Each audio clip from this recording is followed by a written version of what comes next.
Hi there, folks. And this is Tuesday and it's 1 o'clock.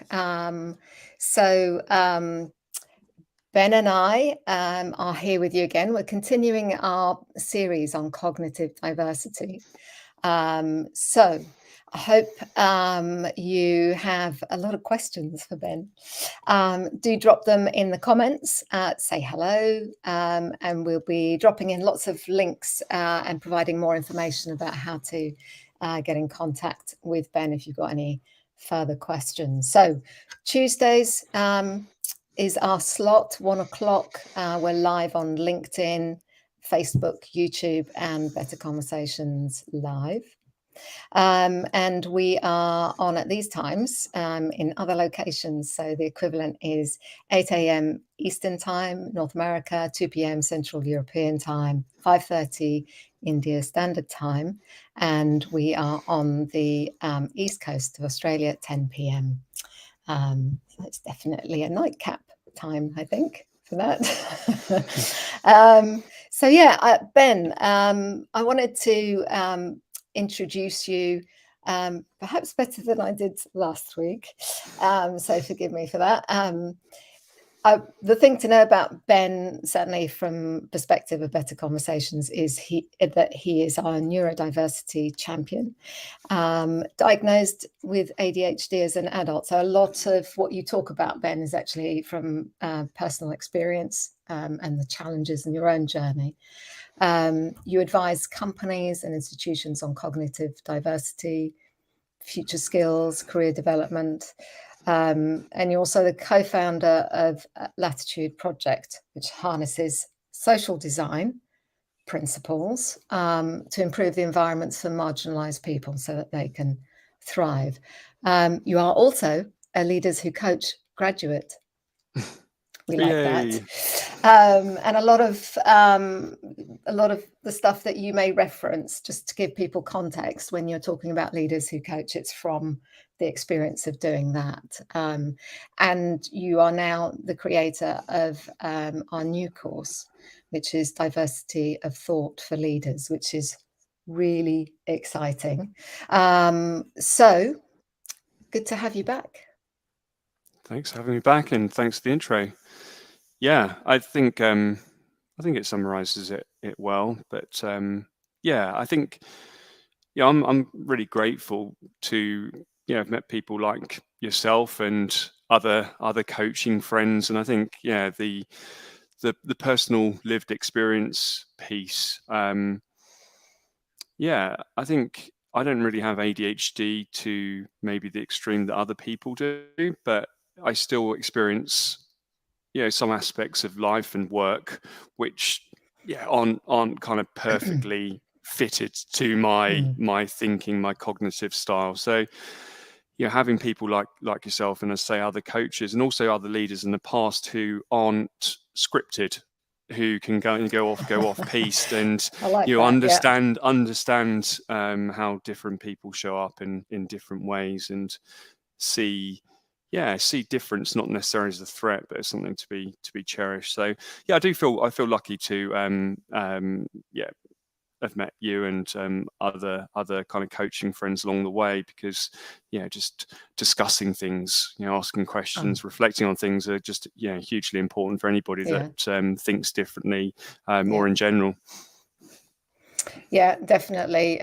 Just making the space for it and being able to think out loud, which interestingly is what you've called your weekly calls on the course, which is thinking aloud, right?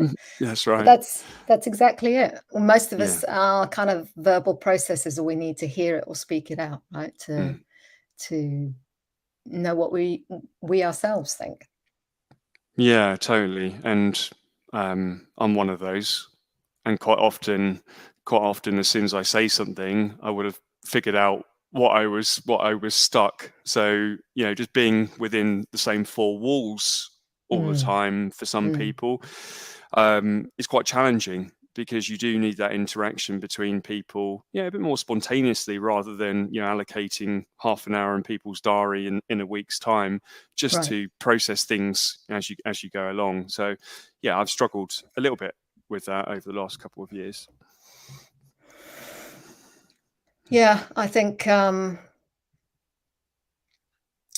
that's probably true for a lot of people, and that potentially is the challenge at the moment with a lot of remote working is Mm, we can't have those in the moment, near the moment, conversations that kind of get us moving forward again or get us unstuck, right? mm. Um, so last week we talked about, neurodiversity, cognitive diversity, and the conditions that might contribute to that and so on. But what you talk about layers and dimensions. What are those many things that kind of contribute or fall into that space of defining neurodiversity? Well, I think just the first thing is that the brain is, I've probably said it many times, the brain is the most complex object in the universe, and if Mm, scientists don't understand how it does a lot of its things, and it's involved in everything that we think and do, mhm, um, yeah, I guess we've just got to be probably a little bit more curious about, um, you know, how our brain works, why it does the certain things, why we behave the way that we do. Um, and I guess, yeah, neurodiversity really is just a term which has been captured a little bit by organizational, management as like the next, diversity and inclusion um, trend.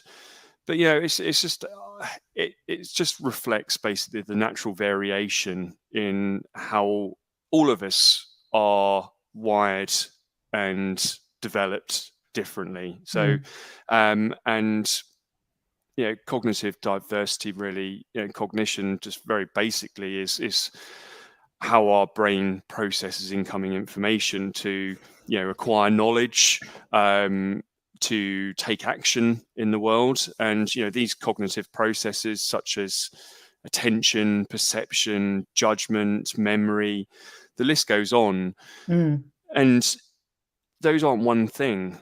Attention deficit disorder through one lens might be attention surplus disorder in another lens. So, selective attention versus sustained vigilant attention, very, very different. And so understanding the 360-degree difference in mm, different cognitive capacities, and just recognizing that things like memory, for example, some people might say, oh, that person's got bad memory, but have they got bad short-term memory, long-term mm, memory? Are they bad at mm, recalling names or faces or numbers or words? And is their memory kind of better or worse in certain environments or certain situations when they're stressed or not stressed?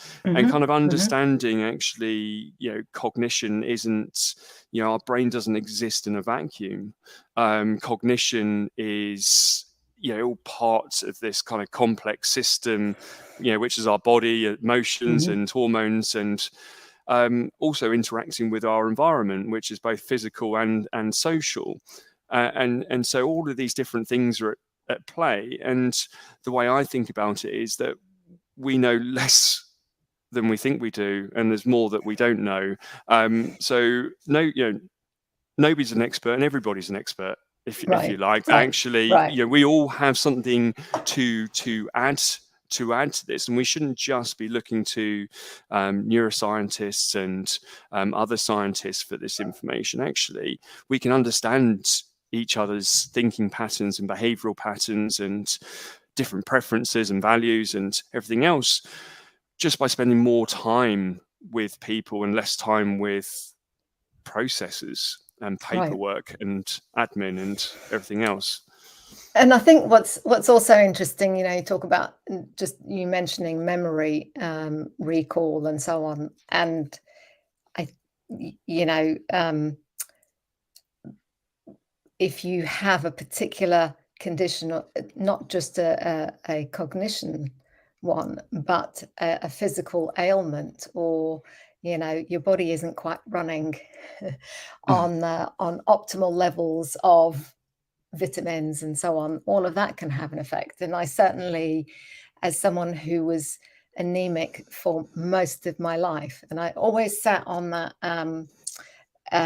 on the low end of the iron measures, the ferritin measures, and doctors always say, well, you're fine, you're within the range.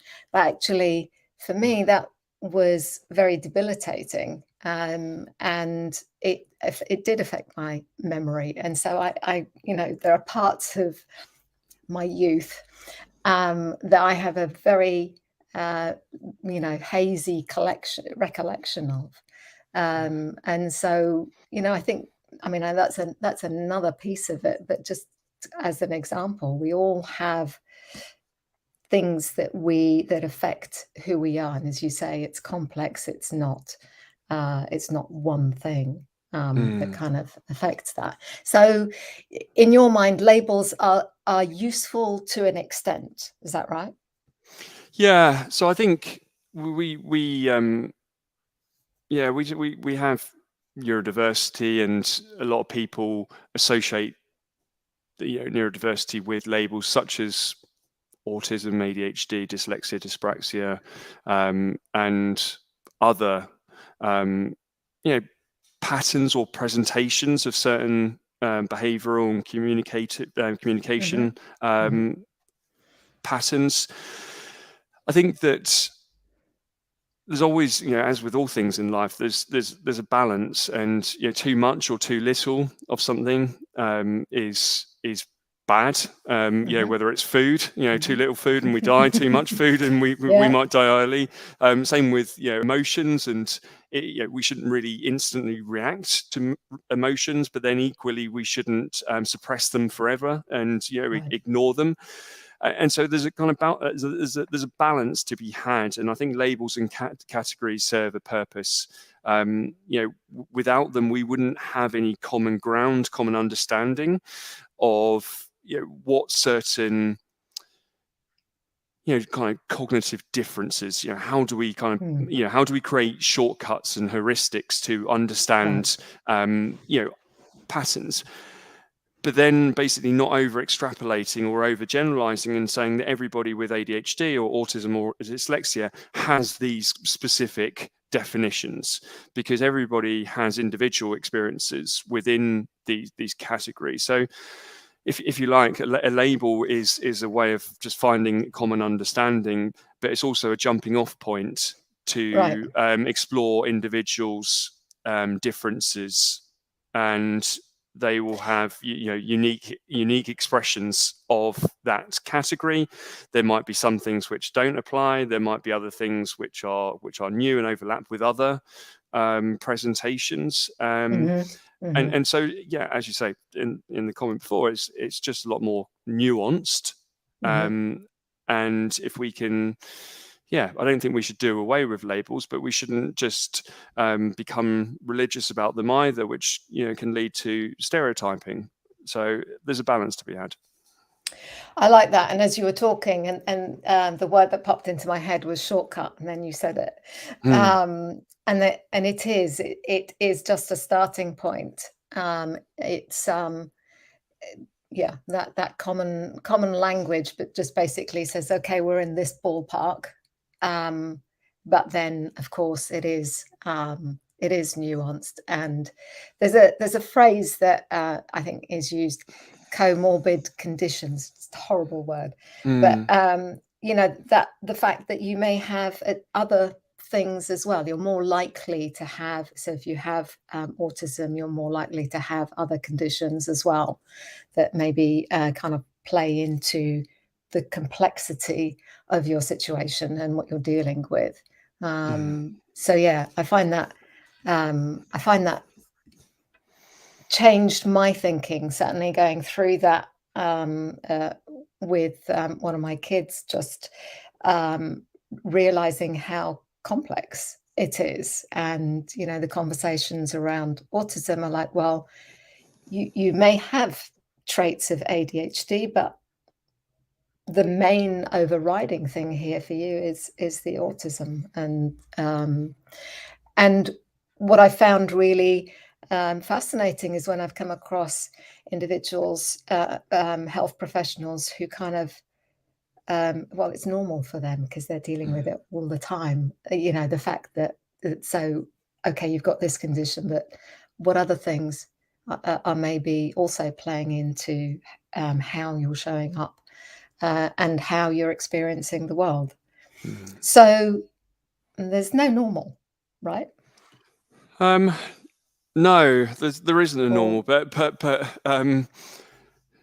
the a lot of how we, I guess, probably diagnose and label people, it's got to be based on some sort of assumption of what normal is, and you know, there isn't a kind of scientific outline of what normal cognitive function is.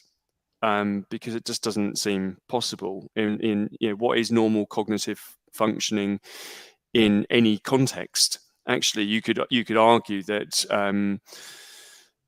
certain things like anxiety and depression or other mental health challenges are a normal signal that actually something is not right with our conditions where we live, or something not right with the way that we are living, and so so I think that the DSM, which is the almost, if you like, the Bible for diagnosing both what we call neurodiverse conditions, but if we accept that we're all neurodiverse because we're all wired differently, but the way that we label disorders or conditions is based on an assumption of what normal is, but it's not clear what that is, and it's not clear what the kind of where you dip into mental illness, that isn't particularly clear, and nor is what is optimal functioning either. And so we tend to have more of a habit of focusing on what's wrong, rather than thinking actually what's possible or what's right, and so there is this need to balance neurodiversity and thinking about a normal or abnormal brain. What's good and what's more of a challenge, and actually how do we kind of think about an individual as, or every individual as having different challenges and different strengths. And some people might be just averagely good, averagely bad in everything. Neurodiverse or neurodivergent people might have just slightly unusual strengths and challenges, which dimensionally they might be more significant. So I think we all have problems with distraction in our modern world, but somebody with ADHD maybe just, it's kind of got to the point where actually the distractive environment has caused too many problems, whether it's in personal life, in the work life. But I think it's a signal that actually this is coming to everybody, and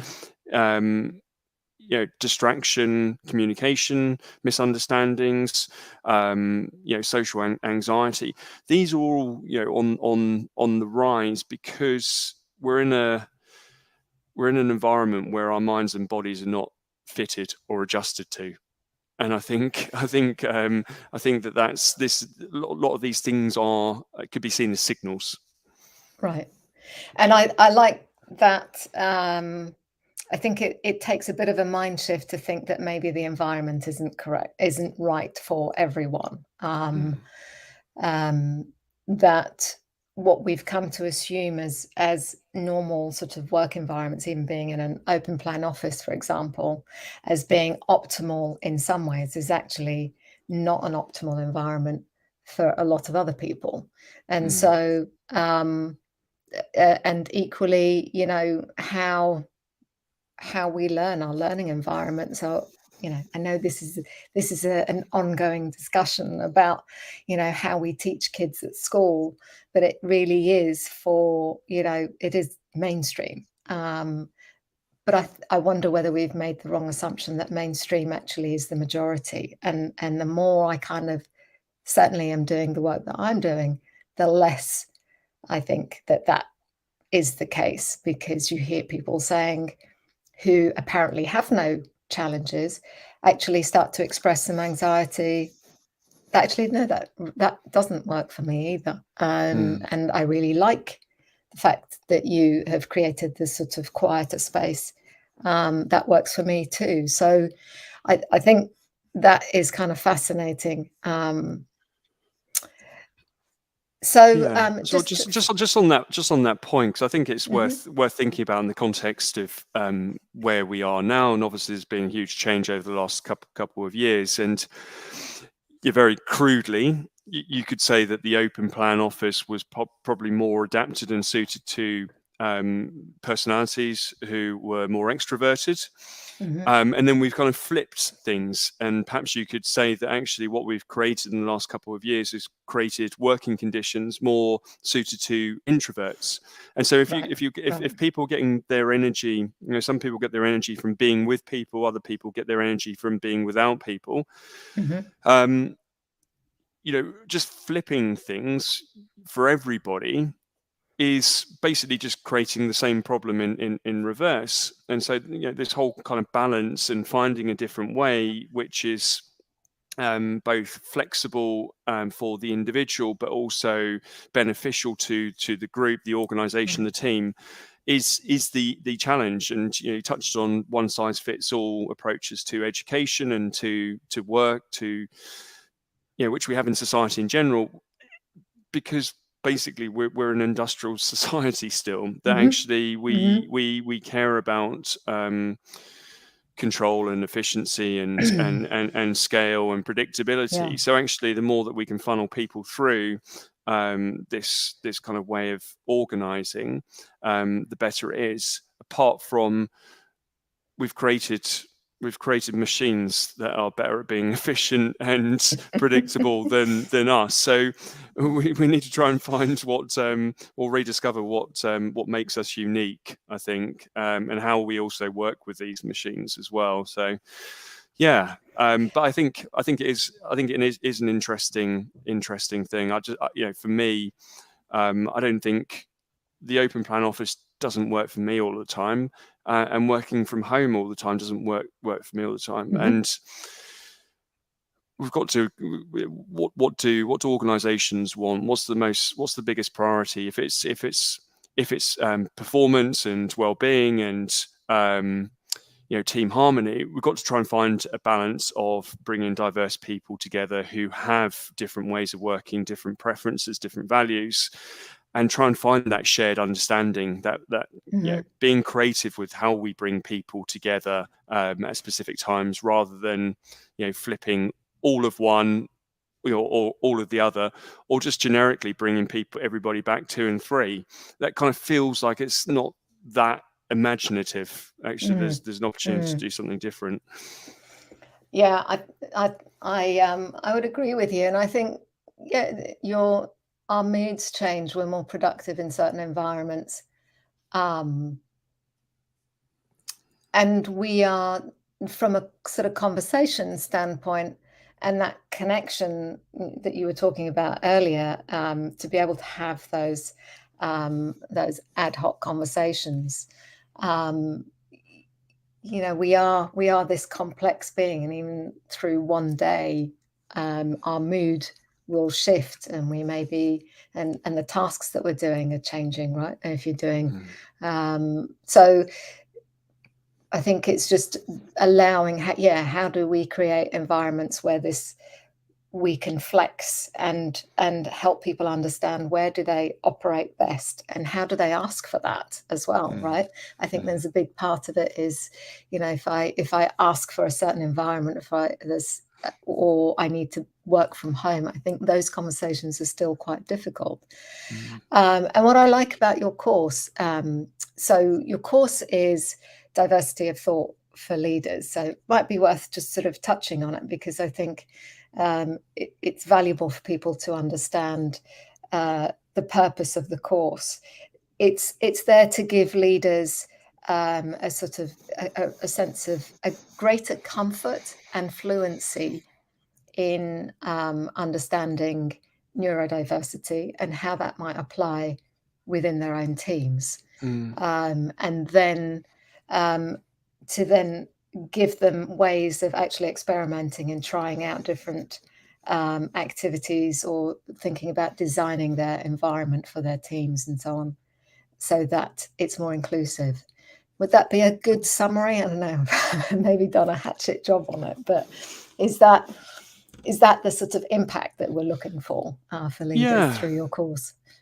Yeah, I think underneath all of it, I don't want people, and leaders in particular, to see diversity of thought or neurodiversity as another project to implement, or another thing, another initiative which we have to kind of worry about and change all our processes for.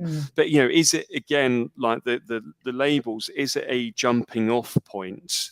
How different people understand the world. And I think we all see reality from different perspectives. We all see work from different perspectives. Not one single person, one single brain style can understand the full complexity of life and the world. So how do we kind of use it as a jumping off point to explore how does diversity of thought shape the way that we organize our workplaces, how we think about what work needs to be done, how we think about whether it's an internal focus or an external focus, whether we kind of compete or cooperate, whether we how we organize meetings, how we share information. Diversity of thought and cognitive processes basically shape every single thing. And so our brain, through ideas and organizations and inventions and everything else, has basically taken us from the savannah or African grasslands to this is what we do day to day, but we're still fundamentally the same people. So actually, I kind of quite like looking back to look forward. So actually, how did we get here? How did our brain evolve? What was its purpose? How did it do the same things differently? And how did we get here? So it tries to bring together almost like these different lenses of why are we interested in meditation now? Why are we interested in psychedelics for mental illness? What does the kind of replication crisis in psychology kind of mean for how we understand human? I just try to introduce quite a few things just to I get people to think, and then I kind of map our evolution. We'll come on to talk a little bit about Iain McGilchrist's work about how our brain evolved and why it's divided. Then I go into a bit more detail about neurodiversity, kind of different thinking patterns, and then just really try to come up with a toolkit to help leaders, bring diverse minds into conversations, into the workplace, how to create the right conditions, how to think about terminology, and then to start bringing these things into practice through design principles to shape what comes next. So it's an amuse-bouche of different ideas, thinkers, and touch points, because fundamentally I don't think there's one lens, one solution to our kind of challenges, to leaders' challenges in the workplace. And I think you do that beautifully. Having watched your video lectures, it's the information that you share is beautifully synthesized, I think, without sort of diluting the impact of it. And I certainly felt like, okay, there's a lot here I need to go and learn more about and investigate. And giving people that context, I think, is fascinating. to, I love the historical reflection, because we do lose sight of that. We've lost sight of it, and we just kind of, this is our normal. But what was it like for people before? And then, the forward thing. Now, next week, we're going to get into the design element and, leaders and design when it comes to cognitive diversity. So we won't dive too much into that now. But I think that element of being able to use some design principles and so on to kind of think creatively and inclusively about the problems that leaders are having on the ground, managing and growing their teams. So totally fascinating. Tell us about thinking and survival. How do they play out in terms of our understanding of our brains? Well, I introduced two people here. So Lisa Feldman Barrett, she's a psychologist and neuroscientist and author. She talks about the brain. Basically, it's not what we think it's for, which is thinking. Most people say, okay, well, our brain's for thinking. It's because we're just like bombarded with thousands of thoughts which appear in our minds every day, and which most of them are repetitive, and none of them we asked to be there. And so our kind of she says our brain isn't for thinking, but it's for survival. It's for ultimately keeping us alive, and for regulating our bodies in context with our environment, which we were always roaming, we're always outdoors, we're always moving, and so fundamentally our brain evolved, and it's obviously adapted, and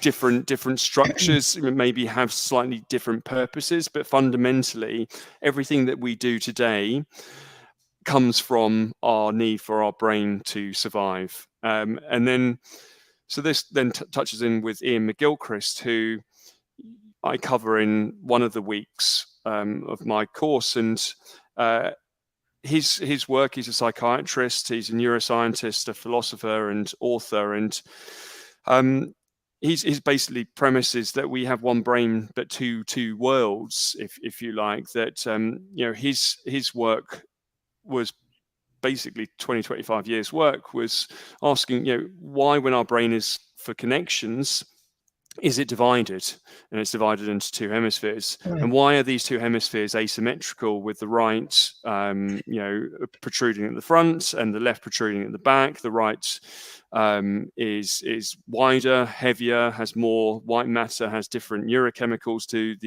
the other side, different types of connections. And so all neuroscientists basically agree that that these are different.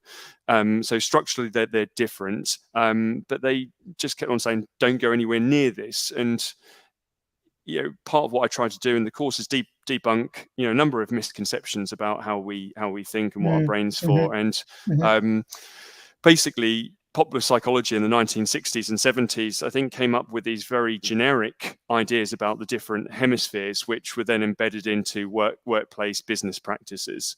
And these were typically things like the left brain is for reason, and the right brain is for emotions. The left is for science, the right for religion. And basically his critique is that rather than asking what the hemispheres do, you should ask, how do they do the same things differently? Because they're both involved in absolutely everything, but they have different takes, they have different perspectives, different values, different needs, different capacities, but they're fundamentally involved in everything. And so we have these two incompatible, opposing takes on the world, which we oscillate and toggle between unconsciously.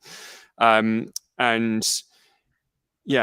basically the two hemispheres are joined by a bunch of fibers called the corpus callosum.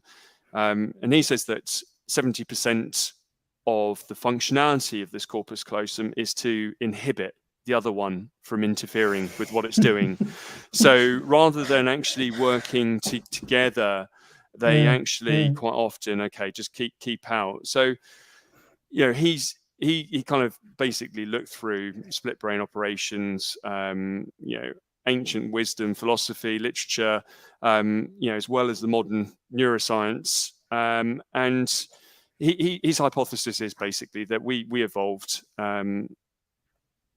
to do, basically, we had two challenges, if you like. One was to eat, and the other one was not to become prey. And so to you know, this is simple, but we need you know, we need both. And so, you know, to eat, we, you know, to grab something, to you know, like kill something, to move quickly, we need this very narrow, selective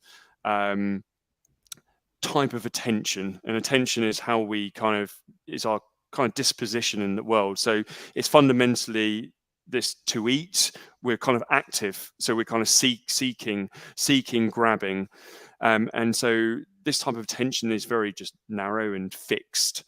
On the other hand, the more kind of exploratory attention, so we need to keep an eye on the full context, look for you know, potential dangers and predators. And so this sees the big picture, whereas the left hemisphere is focused on the details. You know, is it food? Yes or no? Is it good or bad? Yes or no?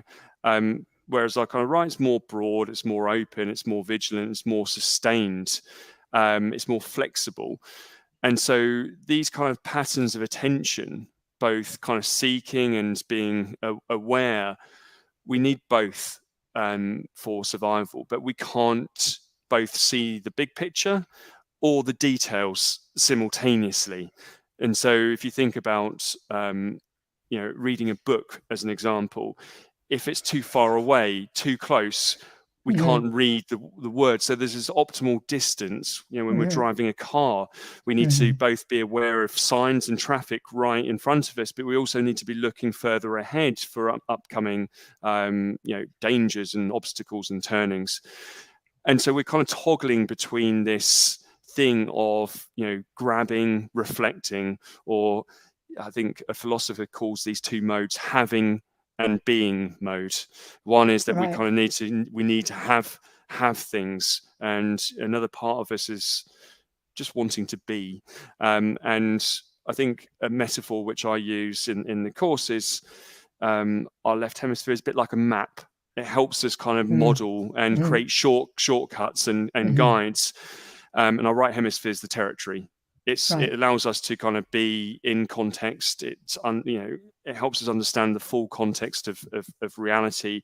And our problem sometimes is when we confuse the two, and actually think that the kind of map is the territory, and our models are actually a full explanation of the world, when they're just a part of it.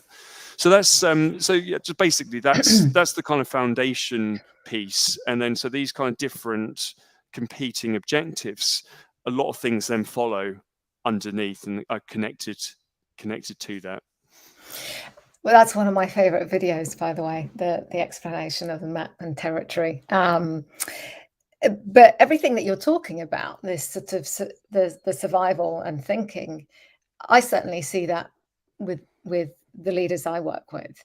You know, there'll be moments when they are in survival mode, and there are times when they are more open to thinking. And depending on the challenge that they're dealing with at the time, we'll either go into one mode, but a lot of that is also being able to regulate our being and have an impact on our hormone levels so that we can do the thinking or the reflecting or think bigger and let go of maybe this sort of survival instinct that we have by being able to analyze the situation. So I find that the toggling is ever present, and you know, we can be at work and be feeling threatened, and so we're going to respond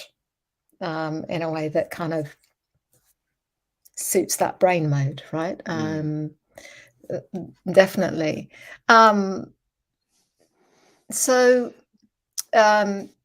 And there are there's a lovely interview, by the way, which I'm sure we can share on YouTube, with Ian McGilchrist. But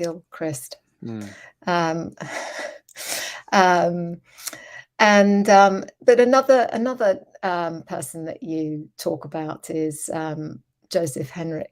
Is it Joseph Henrich, or I'm assuming it's Henrich? Yeah, Henrich. His work on weird cultures. What does weird stand for? So Western, educated, industrialized, rich, democratic. Right. And so, yeah, he's a anthropologist, economist, evolutionary biologist, quite an interesting thinker, and he's connected. Well, I think he's connected with Ian's work, and so where Ian starts with the brain. And then sees how it developed in the context of the changing cultural and societal conditions. Joseph starts with culture and explores how different cultures shape our psychology. And so, yeah, just a couple of things just to finish off on Ian's piece is that, yeah, underneath the kind of two types of attention. So, these might lead to, say, if we're in having mode, ultimately our left hemisphere is interested in how do we kind of use the world, how do we manipulate things, and how do we control things. And so it's basically looking at details. It's looking at parts. And it's thinking. It helps us think in very linear terms, sequentially, in binary terms, and it tends to have quite an analytical kind of way of seeing things, because we're always isolating things out of context so we can analyze them. And then the right hemisphere is more, it's more about actually how do we understand and experience the world in its fullest context. And so the thinking there is more aligned to holistic thinking, simultaneous thinking, intuitive thinking, where there's a lot more inputs. And it's more about, rather than seeing separate objects, it's more about how do we see things in terms of relationships. And it's a fundamentally different way of looking at the world. One is kind of very fluid, which is the right. Everything's a process. Everything is connected. Everything is related. Whereas the left is everything is separate. There's all these kind of separate components and fragments. Yep. Yeah. And if you think about the workplace, our kind of silos, or you think about social media, kind of all just got like just loads of kind of fragments. And our life is work, family, social, admin, and yeah. So I think that we need both. But Ian's hypothesis is that we tend in Western culture, we've basically highlighted the values and preferences of the left hemisphere to the detriment of the right. And perhaps where we need to go next is not overcorrecting and only valuing the right hemisphere, but trying to find some sort of balance where actually the kind of being mode, the relationships, flexibility, breadth, all of these things are incredibly important, as well as the need to solve problems, fix things, and consume.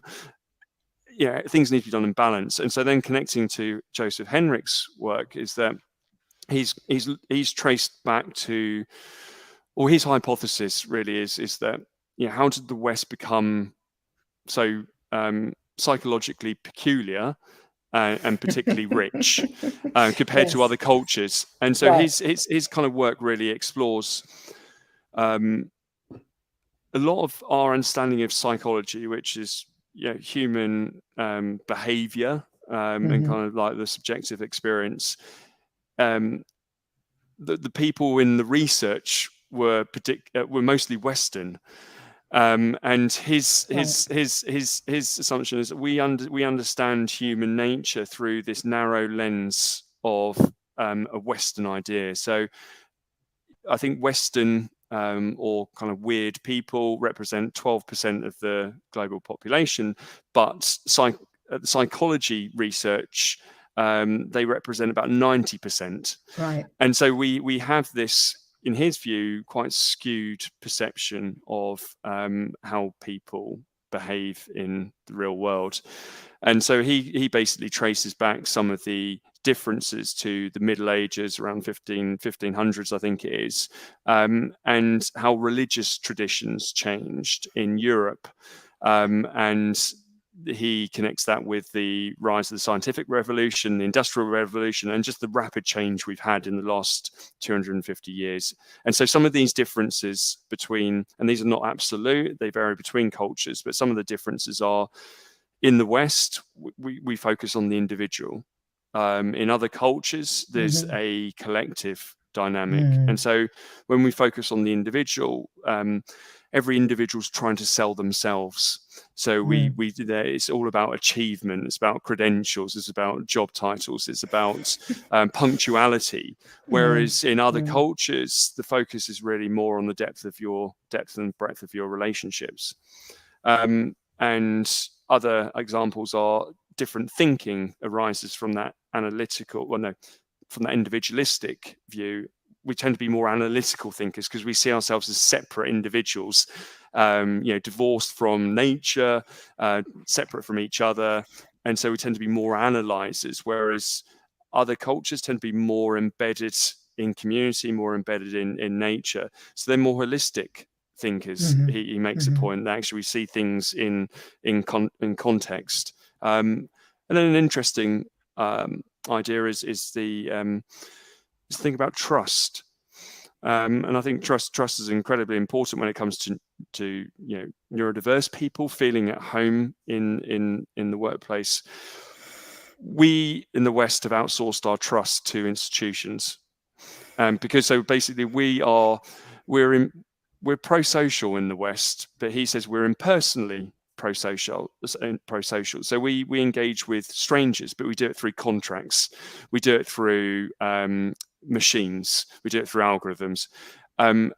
Whereas the other cultures are more pro-social at a community, local level. So actually, they know the people they're engaging with. So trust in that environment is within the kinship network. But outsourcing trust to institutions, I think that implicitly implies that whoever we engage with, if the first thing that we do is, okay, I want references, I want a contract, I want to know all of this kind of stuff about you, do all of these checks, and actually we're only going to talk to you once we've gone through all of these kind of legal requirements and paperwork. That implicitly is saying that we don't trust people, whether that's the employees or partners. And so we're kind of outsourcing our trust to the legal industry, the media industry, other people, or kind of other institutions. And that's fine when the institutions work. But well, that's because it's efficient, right, Ben? Yeah. It's efficient to do it that way, to have it codified and have that predictability of what's the next step. And I think it is. I like the way you've repositioned it. That's just even thinking about some of the norms that we've accepted as global norms are actually only represent only 12% of society, but they dominate so much of our working practices. Just yesterday, I was working with a founder who was under pressure to have conversations with a new sales team to meet targets for the year. And when we kind of unpacked it, actually the starting point was the relationship. It was, actually, if we can't or don't make time to actually understand an individual, build that relationship, understand what their personal values are and we don't communicate our own, we are never going to create an emotional connection or an attachment or a way of for that person to understand what the benefit is of being involved in our gig, right? And interestingly, you know, when we're under that kind of pressure, we are very much in that left side of the brain.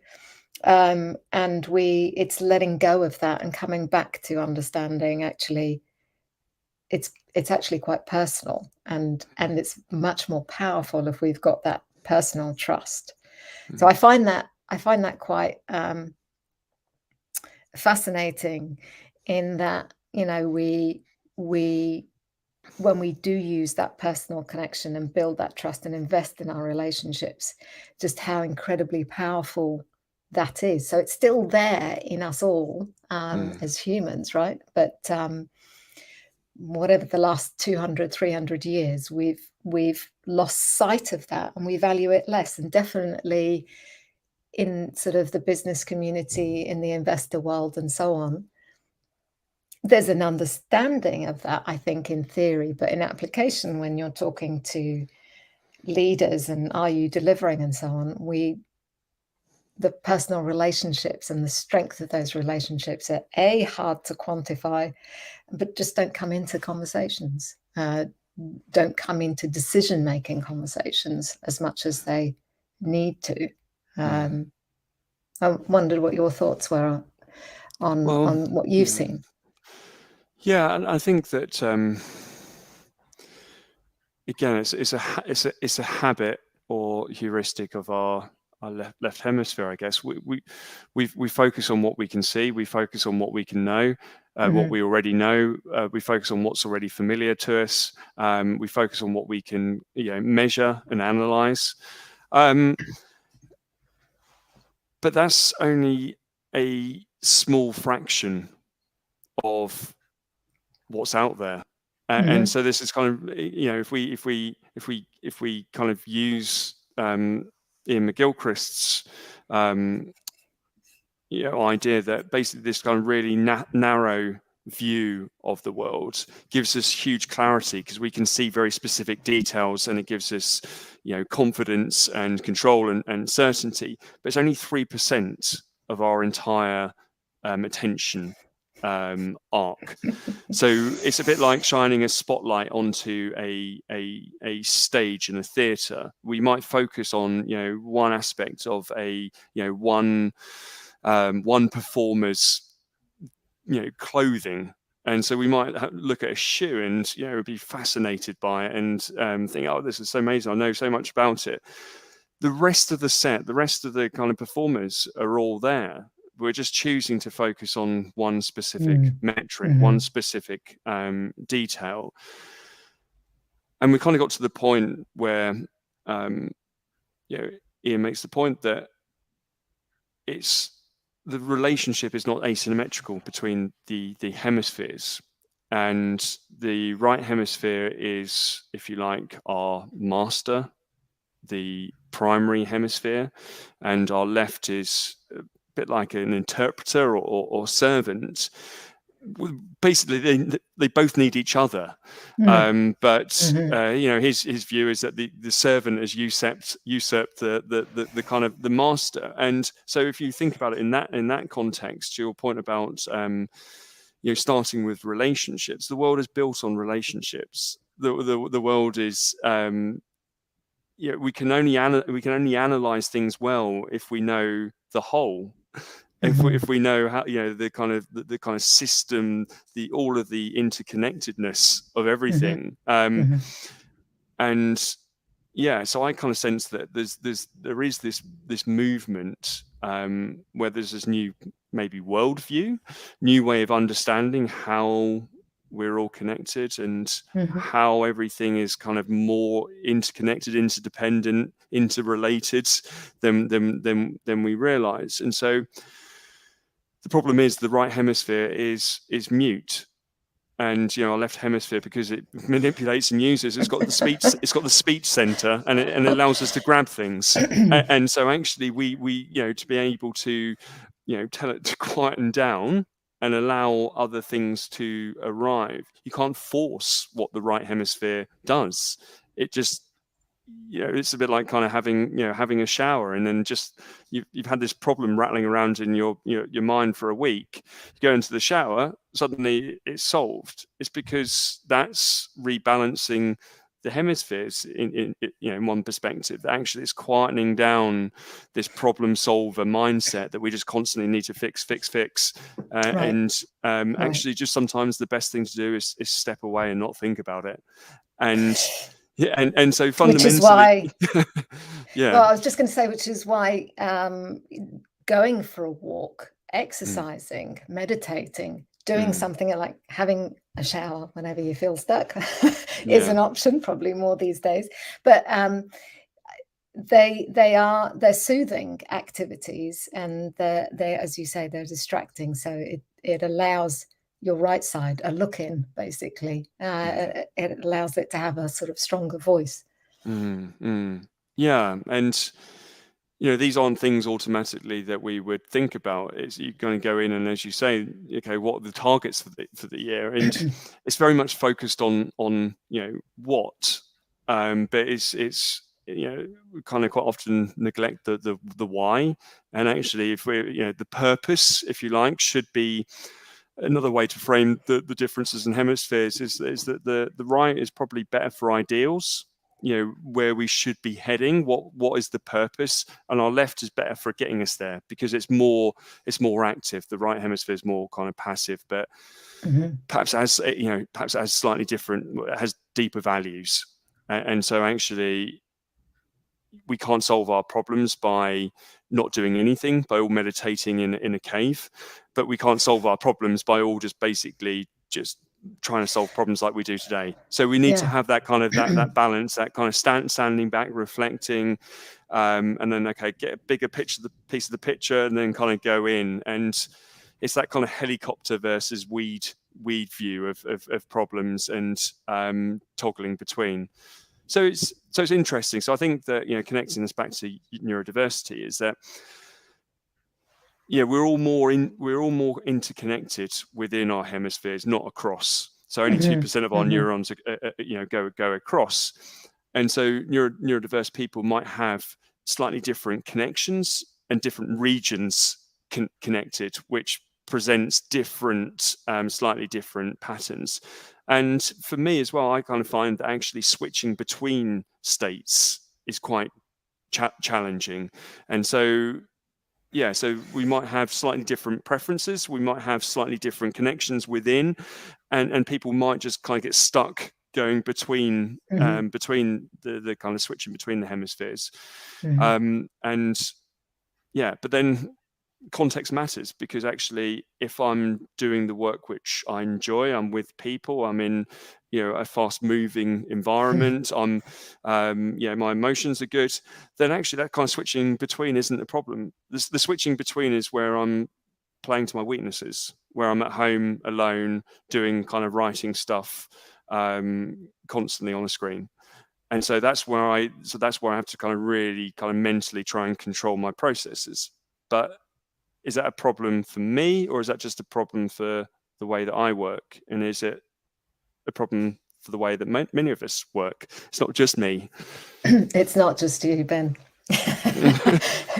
Not just you. And I think also when we're overloaded, just thinking about leaders and how much context switching they are doing, and the back-to-back meetings and so on, it's exhausting. And as you're saying, being too much in one is not necessarily helpful. Being in too many back-to-back meetings is actually counterproductive. And for an individual to understand what is that balance for them. We all have a sort of a need to socialize, but we know, or we get to learn what our limit is and go, okay, I'm done. I'm sorted for the week. I've done enough socializing this week. I can crack on and do the things that I like to do solo. So, totally fascinating. this is probably a great place to wrap things up. Next week is part 3 of the series, and we're going to, well, Ben's going to take us through what does that look like for leaders, and how can they introduce creative thinking or design principles to solving some of the problems that they might be facing. So join us Tuesday next week for that. And also just a reminder that Ben's course is open for enrollment, so do check that on the website, Diversity of Thought for Leaders. I think if we can just grab that up on the screen, and then you can take a look, see what we have. Thank you. It's I think that's just we've got a there we go. Thank you. So yeah, betterconversations.co/diversity-of-thought will get you to Ben's course. The full curriculum is listed up there. These the 3-part series that we've been doing is also there, and details of how you can enroll and so on. And actually, if you enroll on Ben's course, you also get a year's membership in the Better Conversations community, so you get to access all the good stuff in there. And if you haven't subscribed to us yet on YouTube, please do so.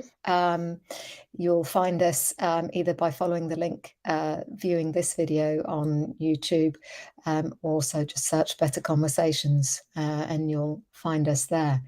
So yeah, there we go. Those are all our handles there. Ben, thank you very much for today. Again, just, I'm very excited about your course. I don't know if I've said that already, but I am. And because I think there's a lot of really creative and challenging thinking that that you present us with for how we can really leverage what we have and look at our environment differently, and really leverage the different ways that our team members think for the benefit of the whole team, if not the organization, and what we can learn from that. So do check it out, and we shall see you on Tuesday next week, 1 p.m. UK time. Until then, It's been great chatting. Thanks, Sam. Yeah, pleasure. Have a nice see you week. then. All right, cheers. Bye-bye. Take care.